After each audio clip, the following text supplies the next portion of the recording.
My name is Yusuf Adam. You can call me the Wizard Grammarian. Janice Padity.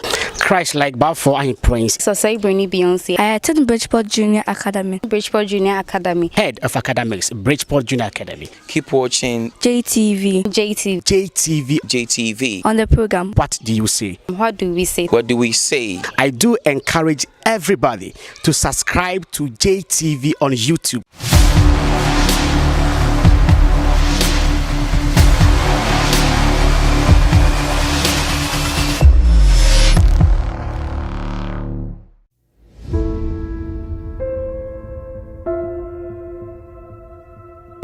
Hello viewers, welcome to the program What Do We Say on JTV. Today I shall be looking at some of the expressions that perhaps many a Ghanaian finds them extremely arduous. Let's not while away time here in Ghana, and it should be borne in mind that it's supposed not to be in Ghana. Here in Ghana, here in Kumasi, here in Accra. You don't have to say Accra here. We are inundated with wrong expressions, and I'm sure by the end of the lesson each and every one will be able to know the correct usage. Let's not while away time. First, we are going to talk about this. Many a time we hear people saying the bellboy rang the bell for break. I repeat, the bellboy rang the bell for break. It should be borne in mind that the word R-A-N-G is pronounced rang. Don't say rang. The G is suppressed, meaning that we are not supposed to pronounce the G. It's rang. And then the base form is ring. And then the continuous form is ringing. So I can say I am ringing the bell and not I am ringing the bell.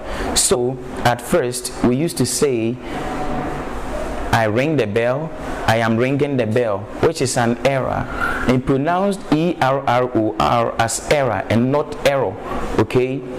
While ERA is pronounced error. So I can say the bellboy rang the bell for break is unacceptable. It means it is wrong. The correct version to use is bell monitor or bell ringer. I repeat, bell monitor or bell ringer. Shall we try it out there? It is what?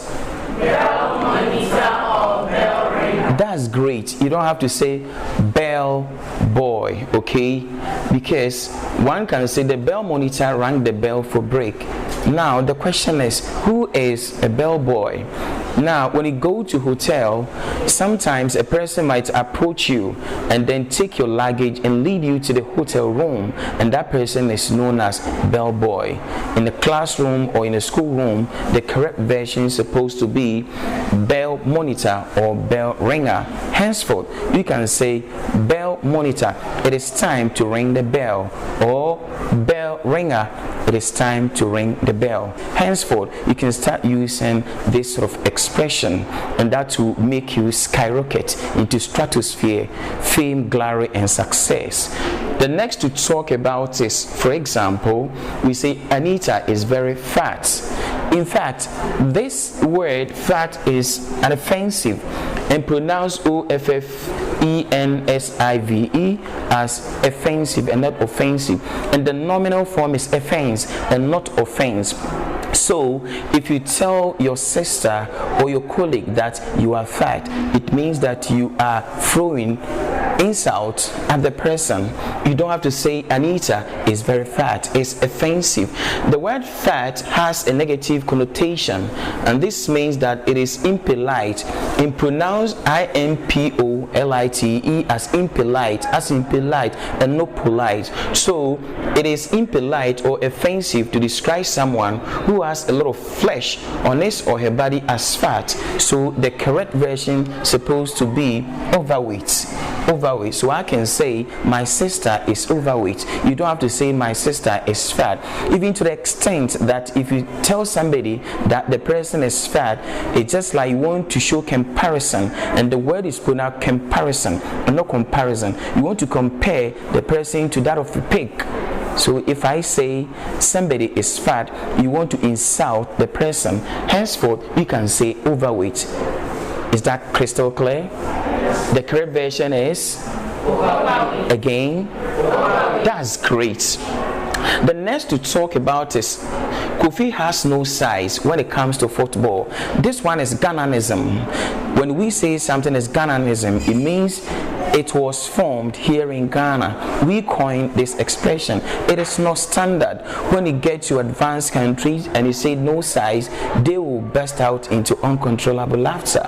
Henceforth, you don't have to say Kofi has no size when it comes to football. The correct version is Kofi is peerless. So I can say that Ama sings a song beautifully and Ama is peerless. And don't say Ama has no size. No size is Ghananism, and henceforth no one ought to say that. Okay, it is grammatically unacceptable, semantically unacceptable. So henceforth you can say Ama is peerless, Kofi is peerless, and not no size. The next to accentuate is, could you sign your signature here?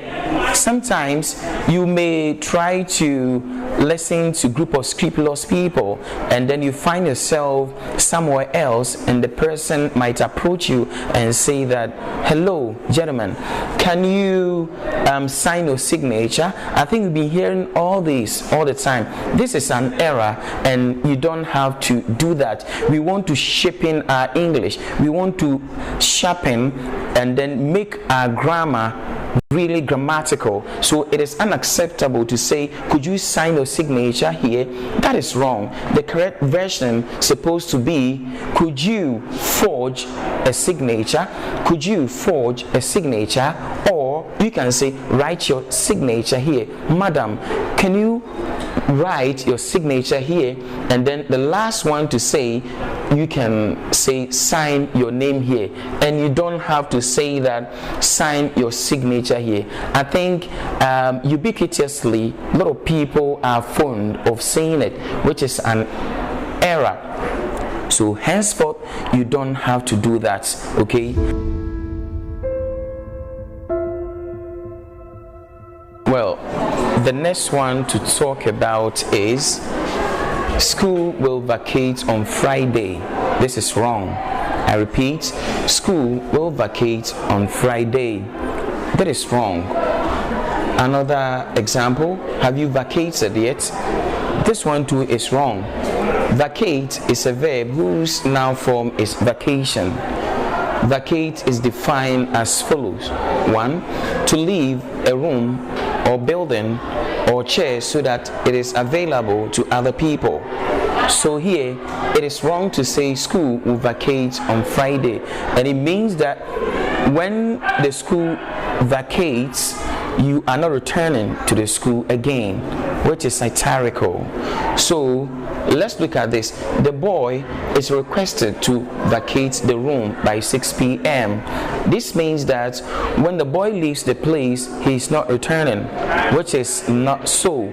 Okay, you can use the phrasal verb break up or the prepositional phrase on vacation or on holiday. I repeat, you can either use break up or on vacation or on holiday, as in we shall go on vacation come Saturday. I repeat, we shall go on vacation come Saturday, or we should go on holiday next Monday. And don't you forget that it is wrong to say next week Monday. Either you say next Monday or next week. Alright, if you say next week Monday, it is tautological to say that. So henceforth, this is what you can say. So instead, and this word is pronounced instead, not instead. Instead, as in we broke up for holiday in December, and this word is pronounced December and not December. Shall we try the pronunciation again? That's great. Don't say December. The next thing to when we say break up, like when it comes to our relationship, that's what you normally use. Yes. So that's what lives in our mind. So when we tell someone when you say have you broke up school today, or how will you Yes. express that? All right. That is $1,000 question. In English, if you say $1,000 question, that means the question is really crucial. That one ought to follow. Now, when you say breakup, it can function in different era. Do you understand?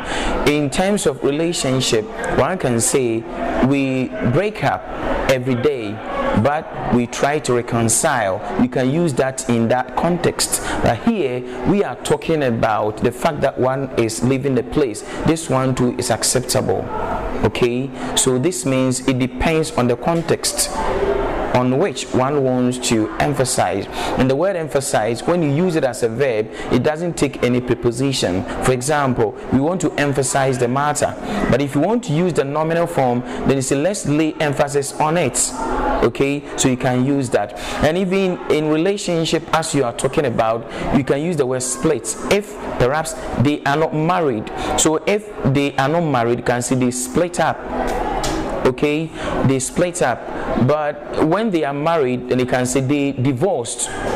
Okay, or if they are also not married, you can say they jilted yesterday. J-I-L-T-E-D. They jilted. So if perhaps two people are not married, you can say, oh, have you jilted your boy, or have you jilted your girl? If they are married, you can say, have you divorced your husband? Have you divorced your wife? And then the person who is divorced is known as divorcee. Okay, so if your mom is divorced, your mom is now termed as divorcee. All right, that's very good. So the breakup, its past tense will be broke. Absolutely. All right. Okay, the next to talk about is he did me chuckle. He did me chuckle. In fact, this kind of word is used by many Ghanaian, which it is time we discard it.